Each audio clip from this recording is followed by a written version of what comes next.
Un plan de oferta muestra la cantidad ofertada para cada nivel de precios. Si tenemos esta tabla de oferta y representásemos los puntos en nuestro cuadrante, a un precio de 300 se ofertaría una cantidad de 8.700, bueno, más o menos por aquí.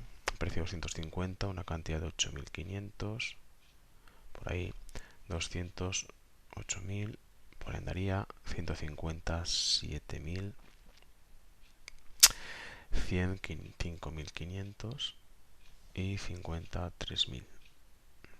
Si uniésemos todos los puntos, obtendríamos lo que denominamos la curva de oferta.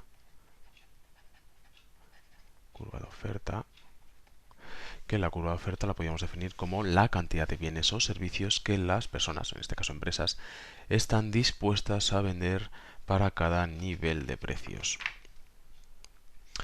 De este modo podríamos hablar o definir que, igual que hablamos de una ley de demanda, podríamos hablar de una ley de oferta. La ley de oferta nos diría que a medida que van incrementando el nivel de precios, las empresas estarían dispuestas a ofertar una cantidad mayor de bienes y servicios. Nuestra curva de oferta, por lo tanto, lo que muestra gráficamente es qué cantidad de un bien o servicio están dispuestas a vender las personas para cada nivel de precios. Nuestra función de oferta no sería más que una expresión matemática de la relación de una serie de factores de los cuales van a depender la cantidad la cantidad ofertada. Nuestra función de oferta, por tanto, la cantidad ofertada va a ser una función de el precio del bien que estemos hablando, de los costes de los factores, y de los inputs, de los factores productivos, de la tecnología, ¿de acuerdo? Y podríamos añadir también de las expectativas. Del mismo modo que hablamos para la función de demanda y diferenciamos entre movimientos y desplazamientos, lo mismo podríamos aplicar para nuestra función de oferta, de tal modo que variaciones en los precios estaríamos hablando de movimientos, bueno, de movimientos. Recordad que movimientos es la misma función de demanda ante una variación de precios, una subida o una bajada, cómo varía la cantidad ofertada. Y el resto de factores, ante variaciones de esos factores, incluso no, manteniendo el supuesto ceteris paribus que ya mencionamos anteriormente, esa variación de factores conllevan desplazamientos. Recordemos también a su vez que los desplazamientos obedecen a un cambio de toda la relación de las variables, es decir, un cambio en la propia función de oferta. Mientras que el precio no implica un cambio en la función de oferta, es la misma función de oferta, lo único que hacemos es variar uno de esos factores, en este caso sería el precio. Un desplazamiento, recordamos, sería un desplazamiento de toda la función de oferta, en este caso o bien hacia la izquierda o bien hacia la derecha, de tal manera que para el mismo nivel de precios las empresas ofertarán una mayor cantidad o una menor cantidad. Veamos por ese lado cada uno de esos factores de los cuales se compone la función de oferta. El primero de ellos habríamos dicho que era un cambio en los precios de los factores, precio de los inputs.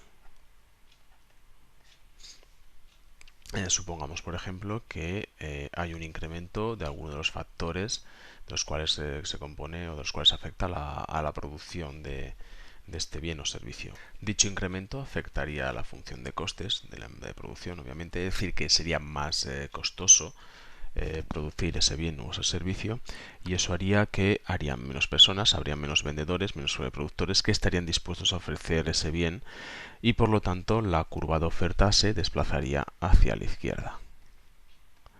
Es decir, la oferta disminuye.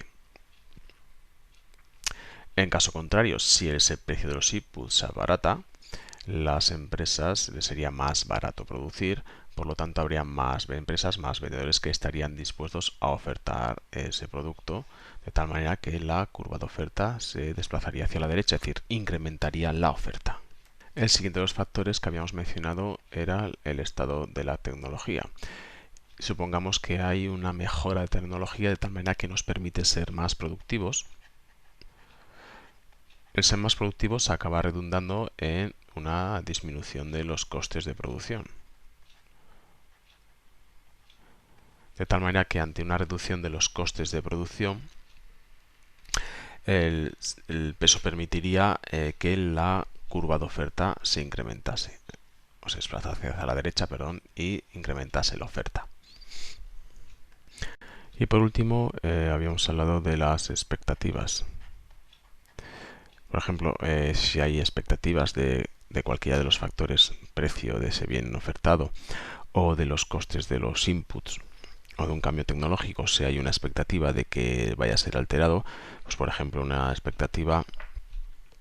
si por ejemplo hay una expectativa de que el precio del bien que ofertamos baje, lo que intentaríamos hacer en el momento actual es incrementar nuestra oferta para deshacernos de esos bienes o servicios de los cuales esperamos que el precio vaya a caer en el mercado, ¿no?